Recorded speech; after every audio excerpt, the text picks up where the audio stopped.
led to article after article of people being like, Ellen is a nasty person.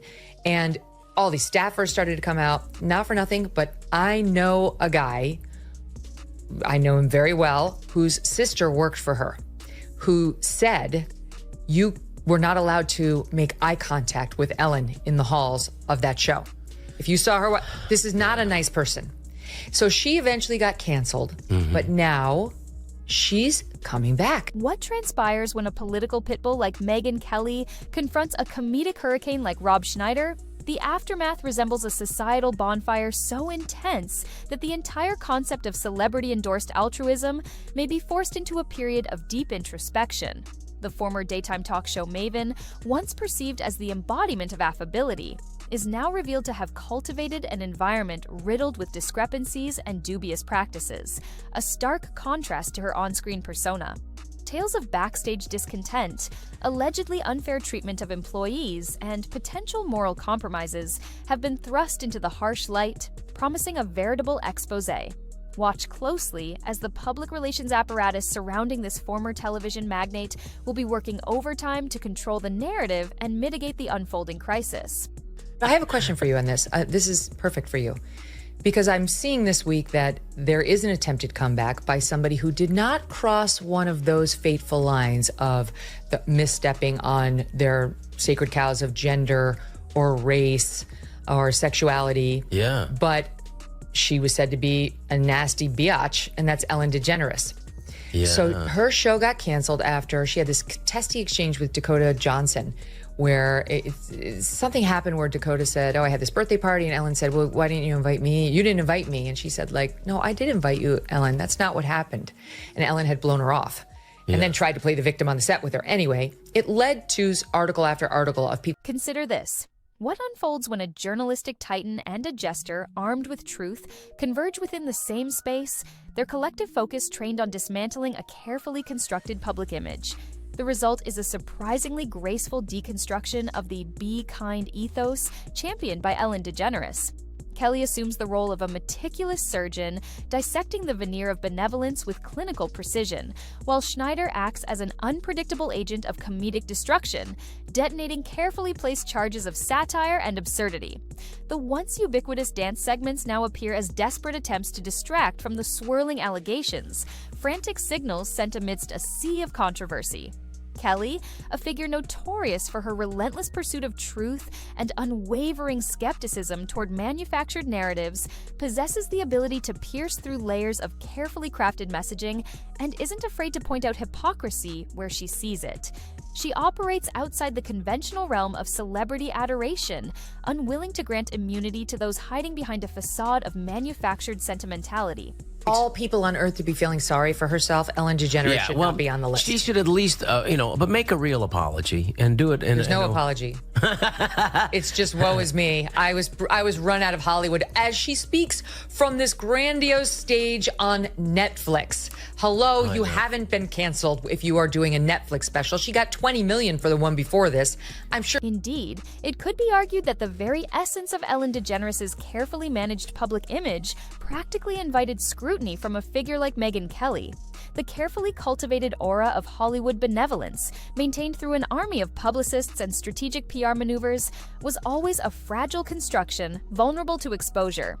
Kelly, armed with investigative rigor and a commitment to uncovering uncomfortable truths, meticulously exposed the discrepancies between the projected image and the reported reality, wielding a scalpel of truth, dissecting narratives with surgical precision. She didn't just casually suggest potential flaws, she systematically dismantled the edifice of manufactured kindness, revealing the alleged mechanisms of deflection and denial employed to maintain the illusion of perfection. We're gonna let her back in, Rob, because she's a lesbian, she's a leftist, and she didn't hit one of their sacred cows. Nastiness, that's their bread and butter. Well, I think everyone... I will say, like, the resentment, I think everyone should have a chance for reconciliation. I don't think Jesus exempted anybody. And so I do, while it does, because I have been allowed back in, but I don't hold any grievance and resentment. It's very important. And I would just say for Ellen, the resentment, you have to get over resentment to whatever addiction or addictive qualities happen, to get over it, you have to deal with resentment and address it. And then otherwise you're going to fall back into the same pattern. The irony is profound. Ellen DeGeneres, a figure whose public identity was inextricably linked to positivity, dance breaks, and seemingly genuine displays of affection, allegedly presided over a workplace environment that fostered anything but those qualities. But according to Kelly's assessment, this disparity wasn't a mere oversight. It was a deliberate performance, a carefully constructed theatrical production lacking any genuine substance. Kelly didn't merely suggest that Ellen might be unkind, she disassembled the entire framework of her kindness empire, achieving this with the clinical detachment of someone dismantling a complex structure brick by brick. She asserted that the issue extended beyond isolated incidents of misconduct, highlighting a systemic pattern of evasion and misdirection employed to shield the DeGeneres brand from accountability. The subsequent public apology, staged under soft lighting and infused with calculated remorse, was perceived not as a genuine expression of regret, but as a calculated maneuver to salvage a tarnished reputation, a desperate attempt to revive a brand on life support. While Kelly meticulously deconstructed Ellen's carefully crafted narrative with surgical precision, Rob Schneider approached the situation with the unrestrained energy of a stand-up comedian, transforming the controversy into a source of acerbic humor and pointed satire. The right response. Yeah. She's got a Netflix special. And here's the capper. On the promo, she plays the victim. And she says, "For me." And she actually has the nerve to say that she was run out of Hollywood. This person with $100 million in her pocket. $450 million, according to Forbes. That's a low estimate. Yeah. Because so now she's out there saying, I was run out of Hollywood. She's actually reportedly complaining about how hard it is for women in America with the double standards. Look at Oprah, how hard it is for her. Oh, she's got, like 10 houses, Ellen DeGeneres? Michelle Obama, look how hard it is for women in America. They're hurting. Rob Schneider, bless his delightfully chaotic spirit, eschews conventional paths entirely. He doesn't navigate the terrain of public discourse with caution. He barrels through it, armed with sardonic observations and an irreverent disregard for established norms. His commentary on the Ellen DeGeneres controversy wasn't motivated by personal animosity. It stemmed from a visceral reaction to the perceived hypocrisy that permeated the situation. In Schneider's estimation, Ellen wasn't simply a misunderstood television personality, she was the embodiment of performative kindness, a figure whose backstage demeanor allegedly resembled a bizarre hostage situation masked by the veneer of a cheerful talk show. Appearing on her show, he implied, felt like being transported to a surreal, dystopian retail establishment operated by automatons and controlled by unspoken directives. He fearlessly transformed Ellen's alleged history of creating a tense, demanding environment into a biting comedic routine, employing language typically reserved for tales of survival or documentaries about manipulative cults. Imagine a green room so charged with anxiety that it could cause a yoga instructor to experience a full-blown existential crisis. Assistants conveying instructions with the hushed reverence usually reserved for forbidden knowledge. Eye contact strictly prohibited. Joy meticulously choreographed. Deviation from the prescribed emotional template resulting in swift and decisive repercussions. And then, the ultimate insult. Instead of personally greeting her guest, Ellen allegedly delegated the task to an assistant armed with cue cards. Schneider transformed this anecdote into a comedic masterpiece, a blistering takedown of a daytime television deity that bordered on the legally questionable, a one-man demolition of a carefully constructed persona. But the effectiveness of his commentary lies not solely in its humor, but in the fact that Schneider, unlike Ellen, makes no attempt to conceal his true self behind a carefully constructed facade. With a single tweet, a user asked his followers to share the craziest stories they'd heard about Ellen being rude, and what followed was pure chaos. It was like watching thousands of people piece together a giant puzzle of bad behavior. One user replied with, quote, "I worked at Real Food Daily, served her and Portia at brunch. She wrote a letter to the owner and complained about my chipped nail polish. Not that it was on her plate, but just that it was on my hand. I had worked till the closing night before, and it was just the next morning. Almost got me fired." Schneider makes no pretense of being an emotionally supportive presence while subtly manipulating every aspect of his environment. He expresses his thoughts and opinions freely. Consequences be damned. This unfiltered approach cuts through the layers of artifice, exposing the underlying realities with refreshing candor.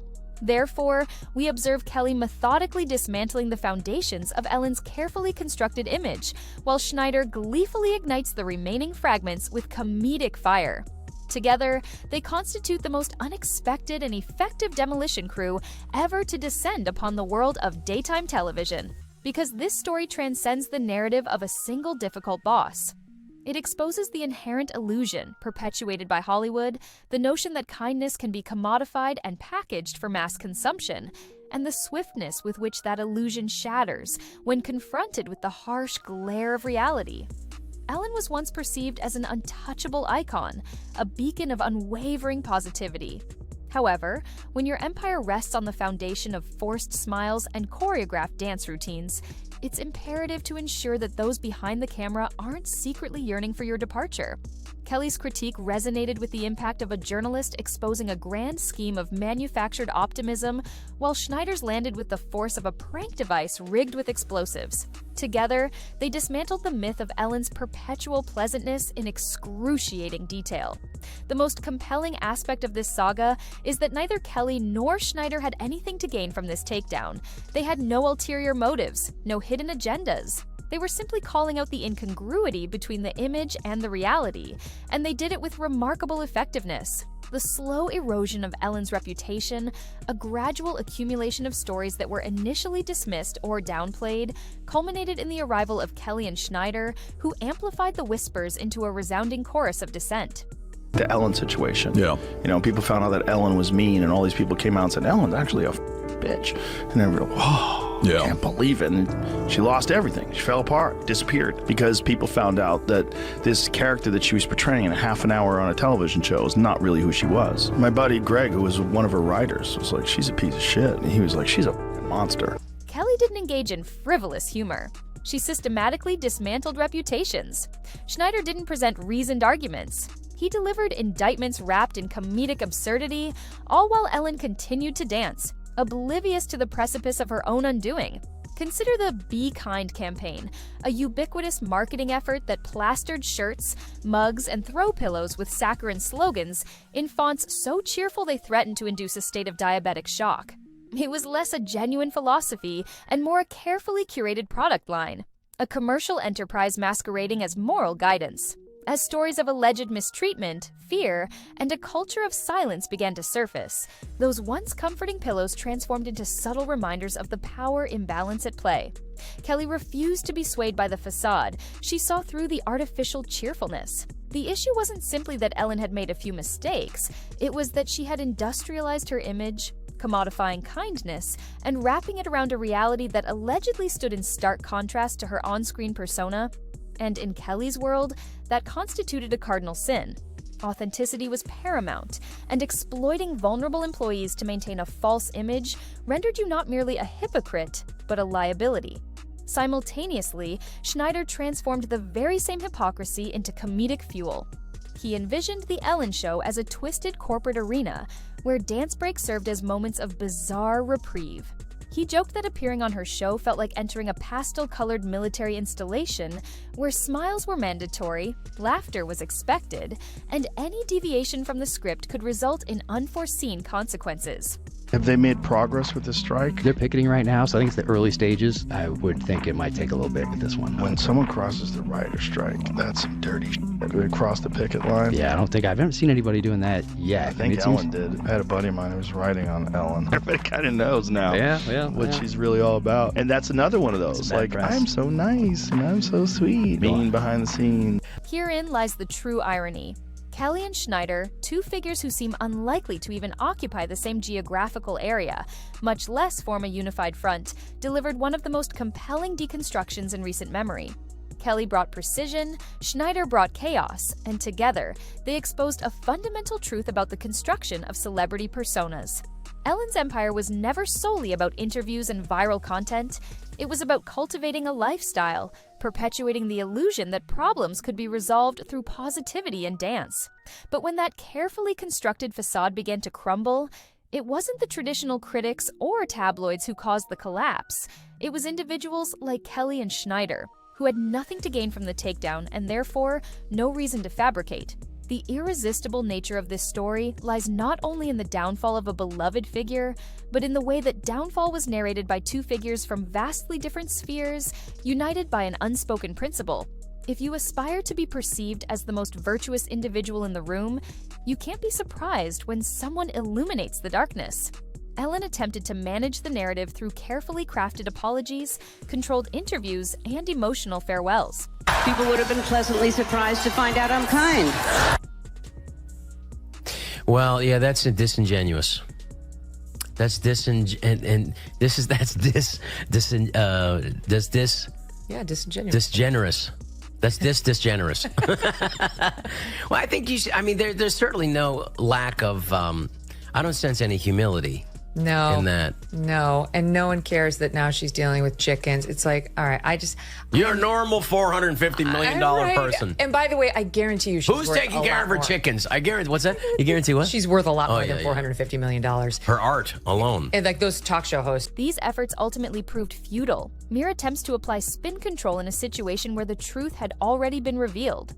Kelly functioned as a fire alarm, alerting the public to the underlying issues. Schneider played the role of a mischievous comedian, using satire to expose the absurdity of the situation. And while Ellen has attempted to retreat gracefully into the shadows, her legacy is forever tarnished. No longer is it a shining example of kindness.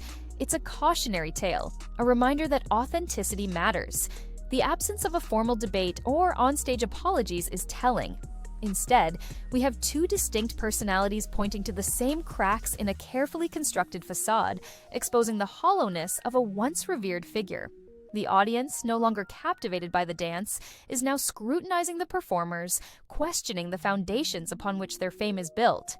Kelly and Schneider may appear to be an unlikely duo, but their combined efforts have exposed the true nature of Ellen DeGeneres. Kelly approaches the situation with the precision of a skilled surgeon, dissecting the fluff with analytical rigor.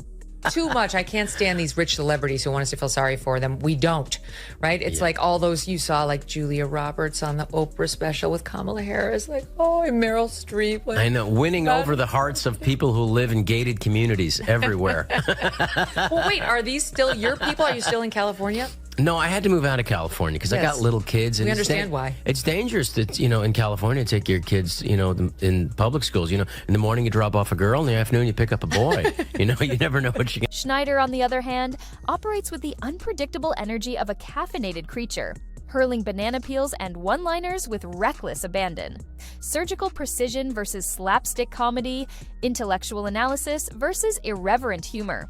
Both perspectives converge on the same conclusion, that Ellen DeGeneres was never the person she pretended to be.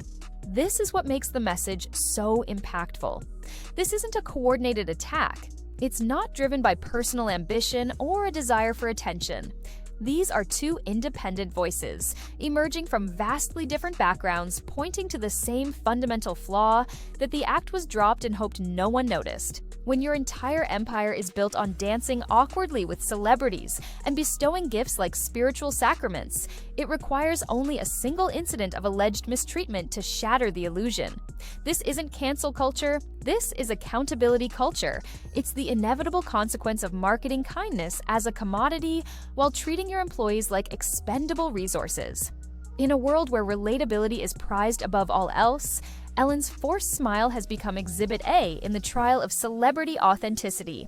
As for the grand finale of her show, with its tearful farewells and carefully orchestrated displays of emotion, it lacked the genuine depth of feeling and reeked of manufactured sentiment.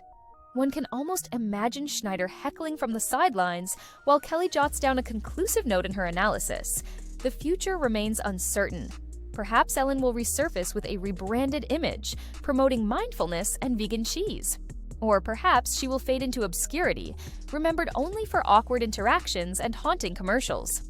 One thing is certain, if you spend decades constructing a glass castle of kindness cliches, you shouldn't be surprised when people start throwing stones of truth. Because if Megyn Kelly and Rob Schneider can agree on something, it warrants a closer examination. especially if that examination reveals a smiling empire built on cue cards, public relations panics, and the pervasive hum of backstage anxiety. And so, we arrive at this point. Ellen DeGeneres, the brand that soared too close to the sun, melted its wings of kindness and crashed into a landscape of receipts and allegations. All because two vastly different individuals pulled back the curtain and discovered not a benevolent wizard, but a weary performer clinging to a dance that no longer resonates.